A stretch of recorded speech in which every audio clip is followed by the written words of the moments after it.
In this video, we're going to evaluate the integral of x squared plus 4x plus 16 over x cubed minus 64. And you see that we have a rational expression for the integrand.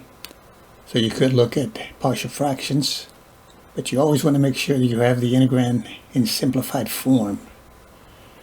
In the denominator, we have a difference of cubes. So we can factor a difference of cubes using this formula.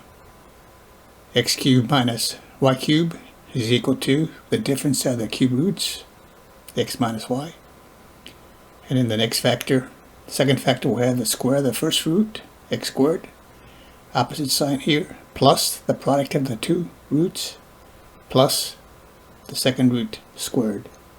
Now if you're looking at the sum of two cubes, the only difference is that this would be a plus right here. Instead of x minus y, it would be x plus y. Instead of plus xy, it would be minus xy. So for the denominator then, we have x cubed minus 64. 64 is a perfect cube. 4 factors, or 3 factors of 4, or 4 to the third, gives me 64. So this factors into the difference of the cube roots. First factor. Cube root of x cubed is x, minus cube root of 64 is 4, because 4 to the third is 64.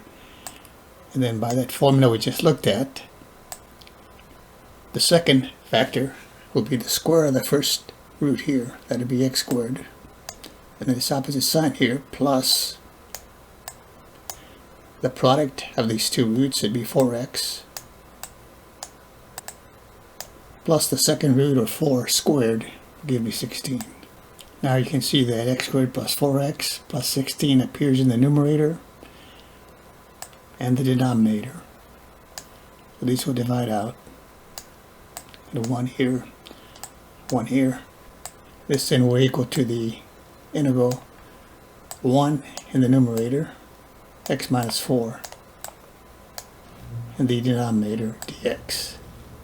Very basic integral to evaluate. You could use a substitution, but this should be clear to you. If you have anything like this, 1 over x minus or 1 over x plus, it would just be the ln. You have a constant here other than 1, it would be multiplied by that. But in this case, it's just ln of x minus 4. ln of the absolute value of x minus 4, plus your constant of integration. Now if you wanted to use a u substitution here, you could say u equal to x minus 4, and then du would be the derivative of x minus 4, which is 1, times the dx, or it just comes out to dx. Basically your integral looks like this then, 1 over u, and dx and du are the same, so this should be du, and the integral of this basic formula is ln of absolute u plus the constant of integration. And then you replace the u by the x minus 4. You go back to the original variable. But anyway, this is your answer. So again, if you can, always simplify the integrand before you start applying a formula or trying to integrate it. Thanks for watching. We'll see you next time.